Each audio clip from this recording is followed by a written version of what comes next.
Thank you. Yes, as David said, I was supposed to be joined by Richard, who is chair of the XBRL Standards Board. We'll give a joint presentation on what we've got planned for the future of XBRL. Unfortunately, he's not feeling very well this afternoon, so I'm going to be doing this on my own, so I'll do my best to fill in the gaps. But we've been very busy with the XBRL standards over the last few years. There's been a huge amount going on. We've been dealing with things like text block tagging. We've been dealing with table constraints, which I'll talk about a bit more in a moment. All sorts of other things. And we're at risk of taking our eyes off the future of XBRL and where we're going in the longer term. So Richard raised this over the summer and very sensibly suggested that we should have a face-to-face meeting and for a little while stop concentrating on the near term and instead focus on where we want to be a bit further into the future.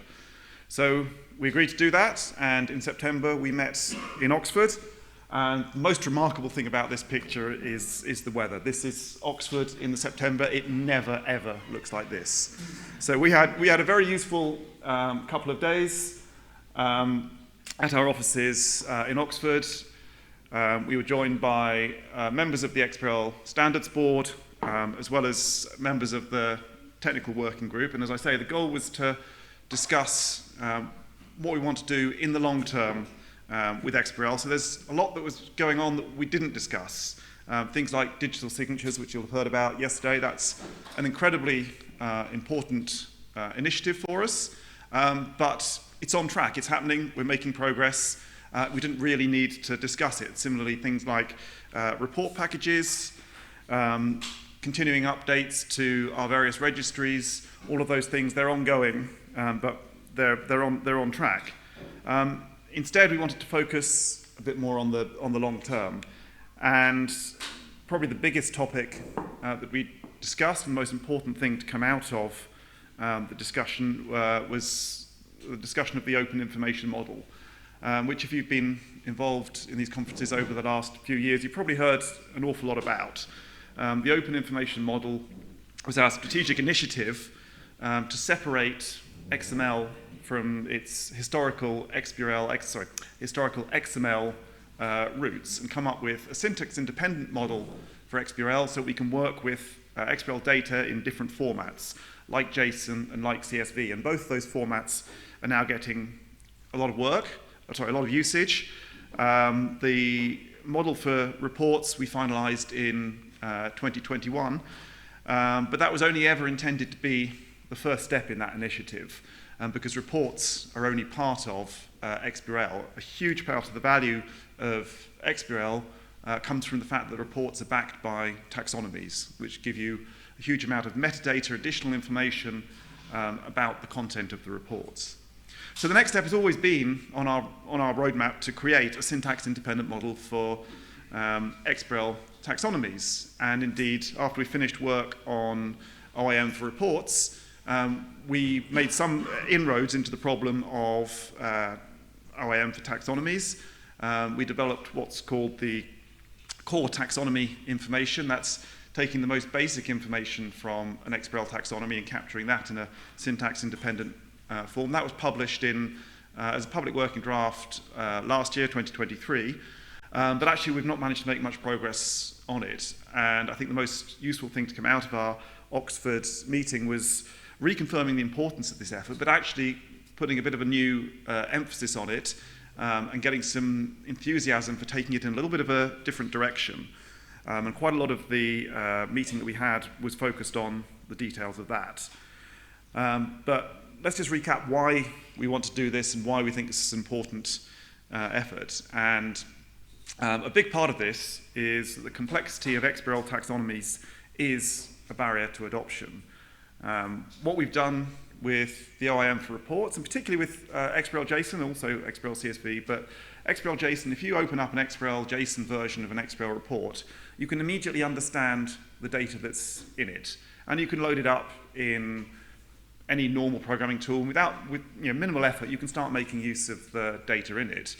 And also, one of the things we didn't foresee when we were developing is it's much more consumable by AI. And if you sat in some of the sessions yesterday, you will have heard that the JSON format of XBRL actually is much more readily comprehensible by the AI tools that we've got available at the moment in a way that the XBRL syntax is not.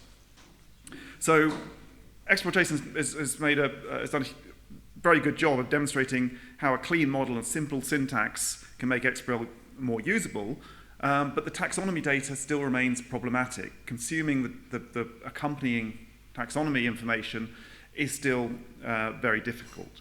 And like the XBRL report syntax, it suffers from the fact we finalized it in 2023, and in fact we then made promises to various regulators such as the SEC that we wouldn't change the XBRL specifications for a certain time period. But at any point in XBRL's history, there's always been some project somewhere or some regulator somewhere who's in the process of adopting and for whom changing the specification would be disruptive. So we've had this sort of stability pact on XBRL for nearly over 2 decades now. And but XBRL hasn't stood still, we've just extended it, we've always added to it. And as a result of doing that, we've actually accumulated quite significant historical baggage, which we really benefit from tidying up. So the biggest thing that we all want to change about XBRL taxonomies, I think, is the use of Xlink.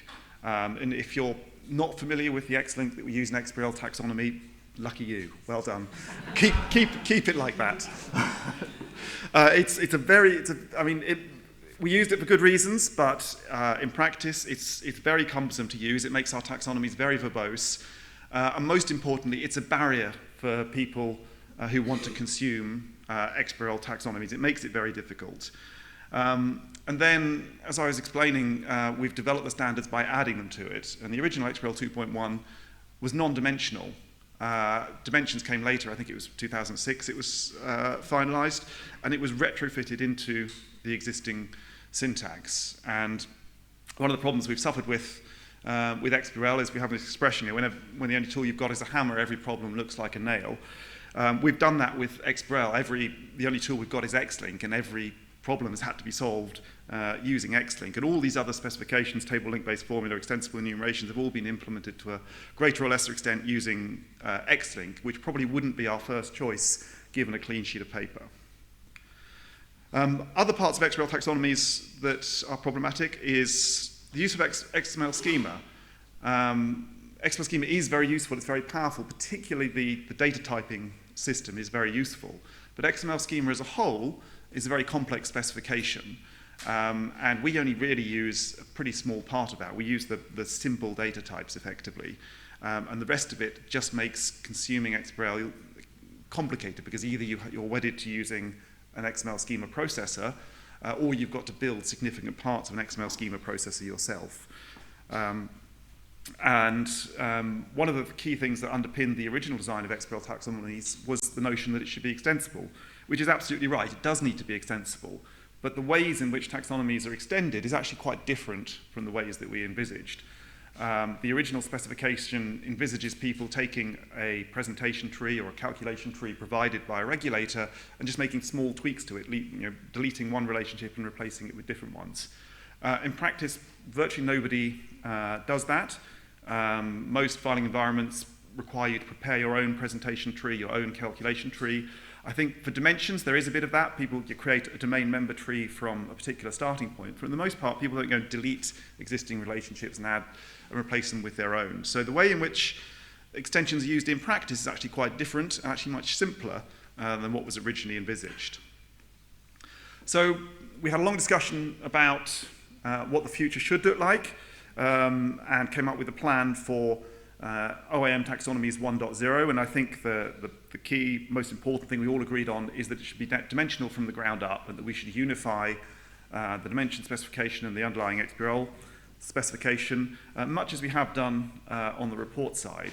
There's also various things that we want to tidy up and address. There's a lot of complexity in the way that the dimension specification works, particularly how hypercubes are applied and validated that have created us all quite a few headaches over the years. So we want to simplify that, harmonize types and explicit dimensions, similarly move extensible enumerations into the core of XBRL taxonomies rather than having them as a bolt-on. And we also need to address some of the requirements that have come up more recently, things like the requirement to process very large volumes of data, the kind of reporting that's enabled by XBRL CSV. We want to be able to turn that into sort of first-class property of XBRL taxonomies.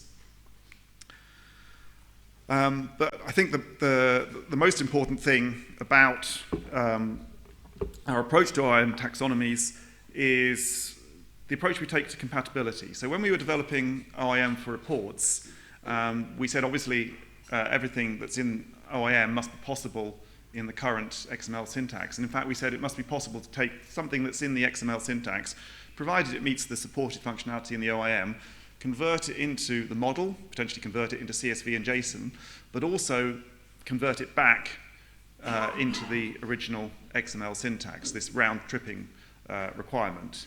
And I think that was an important requirement for reports, and it was right that we did that, but it constrained us in some ways in terms of how we developed the model. And what we discussed at Oxford was taking a slightly different approach with the taxonomy side of things, and not having such a strong requirement for that round-tripping functionality, but instead what we all agreed is critical is the ability to take existing taxonomies and put them into the OIM taxonomy model. So it must be possible to migrate those existing taxonomies, but the requirement to be able to convert between new and old syntaxes is not as critical as it was for reports. And this opens up the door, I think, to doing a much cleaner job of developing a more logical, consistent, and unified approach to OIM taxonomies. So in terms of where we are and what we need to do on OIM taxonomies, as I said, we published the core taxonomy information last year, and there was a requirements document for that. That outlined a phased approach, of which CTI core taxonomy information was the first phase. We need to revisit that and update those requirements documents, because I think the way we're approaching the subsequent phases needs to change. We had a very constructive meeting on Tuesday of this week, fleshing out a lot of the details of what we expect to be in the model, particularly some changes to how relationships will be handled, how trees will be handled in the new model. And we've also been sketching out a JSON-based syntax. And I think, particularly in the light of the AI discussions yesterday, I think it's going to be very interesting to see what can be achieved once you've got a report that's in an accessible JSON format and also taxonomy metadata information in an accessible JSON format. So we're working towards initial public working draft. We don't have a firm timeline for that, but hopefully end of this year, early next year, we'll have a PWD of those specifications. So that was OIM taxonomies. I think that's been agreed as our key strategic initiative coming out of that meeting, but there was also a lot of other topics that we discussed. Inline XBRL obviously was very important, and we effectively outlined a three-stage plan for inline XBRL. The short-term one is already in progress, and that's some minor enhancements within the current framework to handle text block tagging, which I'll talk about in just a moment. In the medium term, looking more at HTML5, and the long term, making it OIM compatible. I'll go over each of those in a little bit more detail. The first of those is block tagging, or text block tags. And block tags are essentially any tag in inline XBRL that contains a textual disclosure, such as an accounting policy. So you might have a page like the one on the right, and the bit highlighted in white is a single text block tag, which would be your accounting policy on risk management objectives and policies.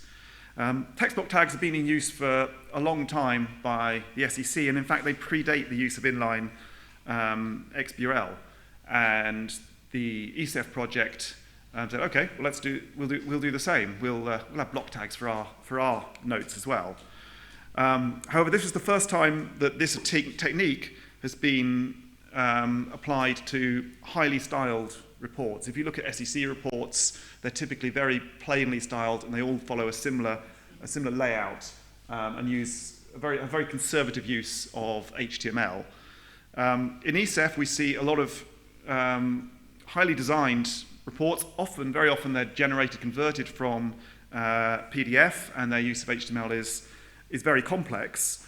And this creates some technical challenges for the application of text block tags, and in particular, what happens when you try and take a text block tag and you try and view it separately and away from the document in which it was originally created. And to say that this has created a lot of discussion within the ESEF community would be an understatement. I don't know if people were in Anton's presentation on audit yesterday, and he had a graph of the number of audit cycles for ESEF reports. And a key feature of that report was it went up after 2 years of ESEF reports, and I haven't checked, but I'm pretty certain that will be down to text block tagging, and a lot of discussion about what is and isn't an acceptable rendering of a text block tag. So this issue with block tags led to a sort of broader review of the purpose of text block tags, and coming out of that earlier this year we published a working group note from the specification working group which discusses the issues with block tags, because one of the problems is actually getting people to understand where the difficulty lies, because we have people in the US saying, well, text block tags works fine, what's the issue, you must be doing it wrong. And then people in the ESEF environment actually saying, well, no, we've got this particular problem, our documents are quite different from SEC documents, and this is why they don't work. And this working group note proposes possible solutions to the block tagging problem. But I should emphasize, that working group note is not the solution, it's not a specification, it's just proposed solutions which we need to implement properly in specifications, and it was published to, firstly, to explain the issues, but secondly, to actually gather feedback on the proposed solution. So if you haven't read that and you're interested in this topic, please do go and look at that. It's on specifications.xbrl.org, and we are still seeking feedback on that. But broadly, the idea behind this approach is being implemented under the proposed Transformation Rules Registry version 6.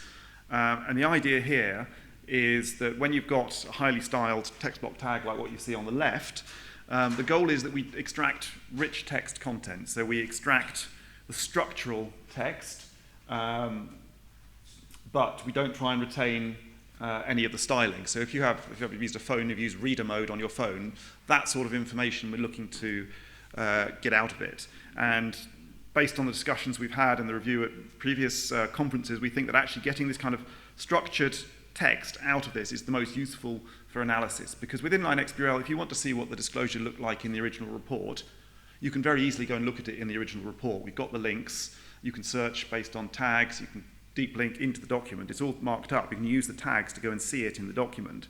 So what we need to focus on is what value can we get from extracting that, and that's where we've arrived at this proposal to use, to extract rich text, and we've now got a proposed transformation to do that. Transformation Rules Registry also is designed to provide better support for extensible enumerations in inline XBRL, which we're expecting to see quite a lot more of with the increased use of inline XBRL for sustainability reporting.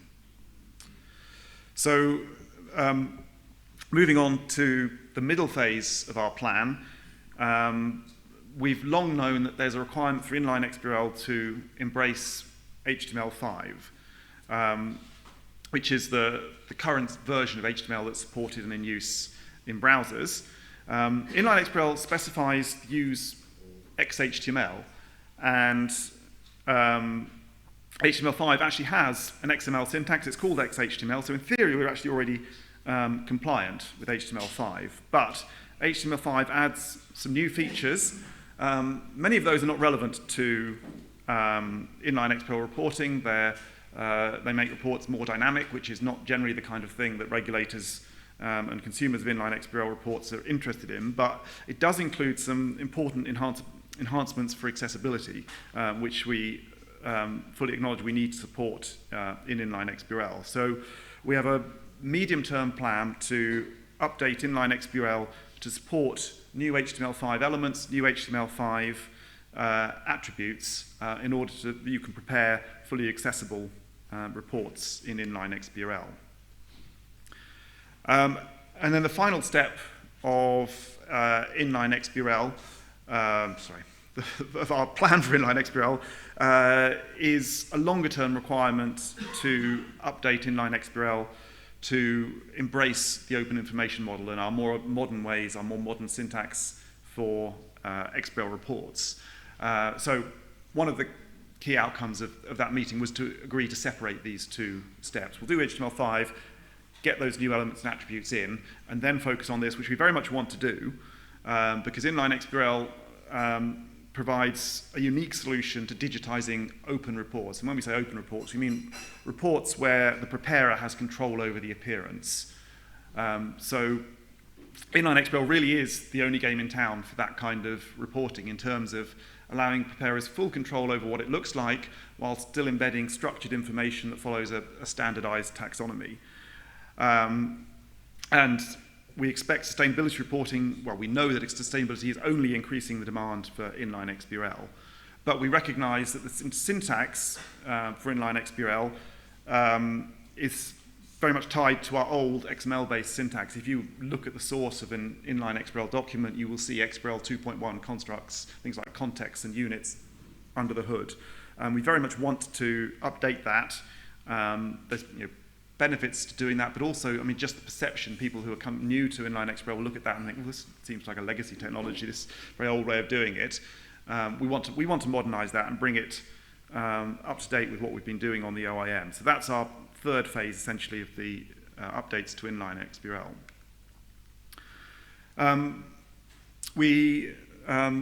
Just a couple more things that I want to touch on coming out of this meeting. We reviewed our plan for validation and query languages. We had a meeting early in 2003 where we discussed what we want to do for formula languages, and we agreed a two-phase approach there. In the short term, we want to complete the work on OIM formula. That's making the existing formula specification work natively on XBRL CSV in particular, but any non-XML XBRL report. That's published at candidate recommendation status now, so that's well on track. The other part of that was to standardize XF, which is a text-based syntax for XBRL formula. If you haven't seen it, it's very useful, very powerful. It's a very handy way to look at XBRL formula rules. And it just supports the existing functionality. It doesn't allow you to do anything new. It just takes the X-link-based syntax for formula rules and displays it in a concise textual format. And it makes rules so much easier to read.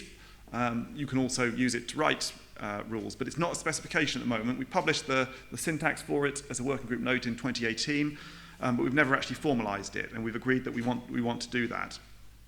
So we reaffirmed at that meeting that we want to do that in the short term, and longer term we are already developing the XBRL rules and query language, or XBRL rules version 3, depending on what we're calling it this week. That's currently available as a public working draft. That's very much inspired by the Zool language that XBRL US had developed for writing their data quality rules.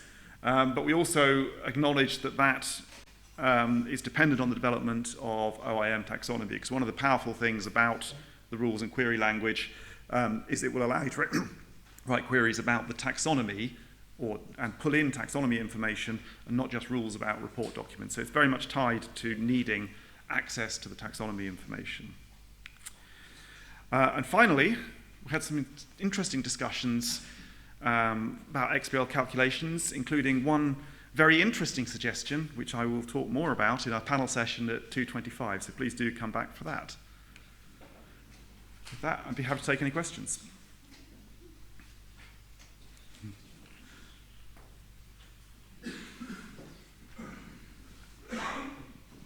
Thanks. Hi. So that's going to be two questions, or actually one question and one remark. So to the statistics on the rising of the audit cycles, it was partly due to that. It was also the application of the tags, to what extent they were applied and if they were applied correctly.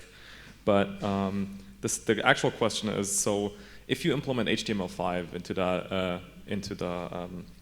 iXBRL, how do you prevent, or is there any plan of preventing you to use that irrelevant dynamic features, or like on a technical level to say, okay, exclude some parts of the HTML5?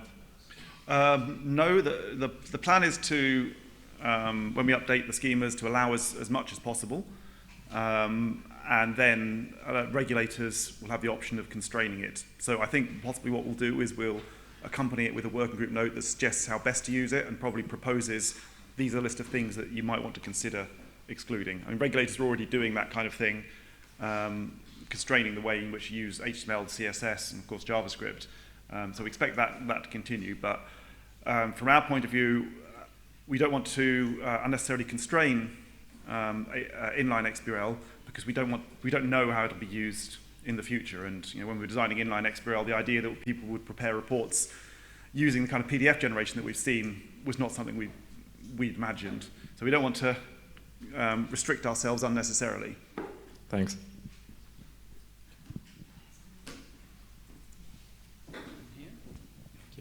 So, Paul, on the idea of being able to round trip the taxonomy from the old format to the new format, or from the new format to back to the old format. So in principle, it makes sense to me what you're proposing. My question is, have we considered any scenarios where anyone actually needs to be able to take the JSON taxonomy back to the old XML-based taxonomy? Is there any scenario where that makes sense at all?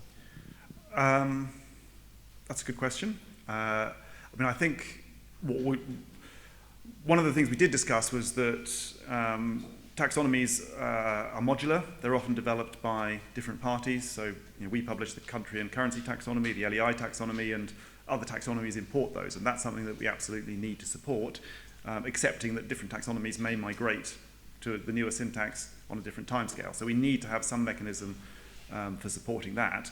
I don't think that necessarily means we need to have the ability to round trip back. And one of the big complexities with doing that is the file structure. So XBRL taxonomies today currently are usually developed across multiple files, and they have a sort of modular nature within them that allows you to use different parts of the taxonomy.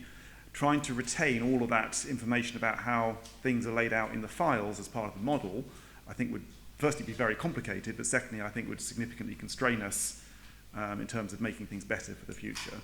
I mean, as a taxonomy owner, this strikes me as a push-button exercise, right? I can get both out. Yes. But I don't really know what the downstream consequences are of all of that. That's really what I'm trying to get my head around. Yeah, and I'd be lying if I said we had all the answers to that, but we've so disappointed. we've certainly explored some of the scenarios of how that might happen in practice.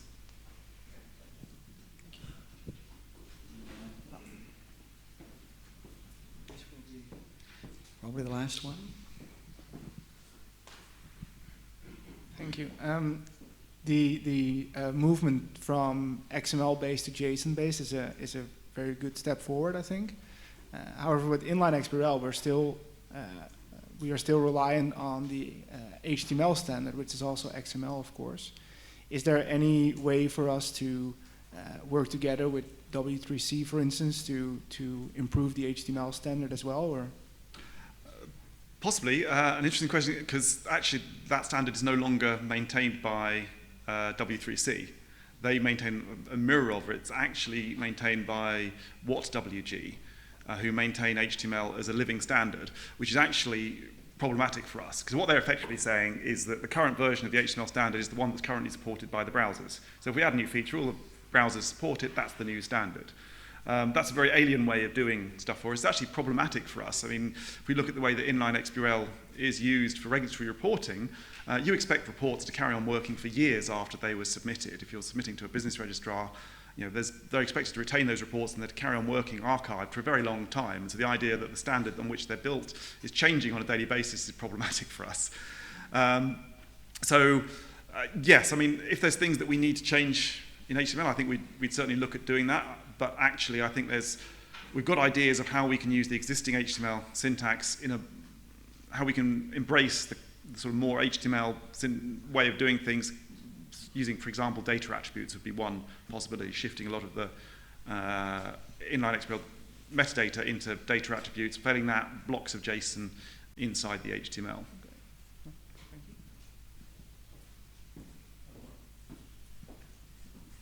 This will definitely have to be the last one, I think. Thank you. It's about inline as well. So a comment and a question, right? So I think the part of the problems you try to emphasize, especially those block tagging issues with extracting the structured data and processing block tags and visualizing them, comes not from the fact how inline is invented or how HTML is structured, but from the fact how reports are created, from the quality of the underlying HTML in the inline XBRL, which if the process of creating these inlines is relying on converting PDFs or this kind of stuff, generates terribly wrong HTML. And terribly means really terribly. I mean, we encountered sometimes the reports having the size which prevents them from being open in the browser. So it's a correct inline, it's a correct HTML, everything is fine according to the specification, but the browser cannot even open that report because it's too big, because it was generated from some high definition PDF or something like that, right? So yep. my question goes into the direction, maybe we should think about some best practices or filing rules for creating these inlines, right? That would solve a number of problems, right? And I can understand the people's tendency of having the reports as beautiful as possible and maybe even having them one-to-one to the PDF. But I think that causes a number of problems which we are now solving because nobody put any constraints on these inlines. Yes, yeah, absolutely. And I mean, the first thing I'd say is that having beautiful reports and having nice HTML are not exclusive alternatives. Both are possible, and I'd encourage you to come to the last presentation that we'll be having today from Sean at Friend Studio, who'll give us some examples of what is possible using HTML. So you can create really nice HTML that looks really good. But also one of the things and one of the points that we acknowledge in the working group note is that PDF conversion is a necessary evil. If we hadn't embraced or allowed people to use PDF conversion, ECF quite possibly would never have got off the ground because people can't create the kind of reports that they want, or the ECF report would have become a secondary report because preparers would still just focus on their PDFs because that gets the rendering they want. But yes, there is a lot that can be done. There's another working group note on inline XBRL performance, which has got some interesting examples on it, where you've got a single line of text that's got 12 or so tags in it. You can remove all those tags and have absolutely no impact on the appearance. So there's a huge amount that can be done. I think it's, and hopefully regulators will start pushing for that. But it's a tricky one because I think if you set an absolute file size, you'll have some people who've got genuinely big documents who will struggle. But I'd certainly support moves to try and clean up the HTML. Also reduce image size. I mean, one of the reasons some of these reports are so huge is because they're using print quality images for something that's never going to be viewed anywhere other than a screen. And that does create a lot of additional bloat. Thank you very much. And with that, please join me in thanking Paul for presenting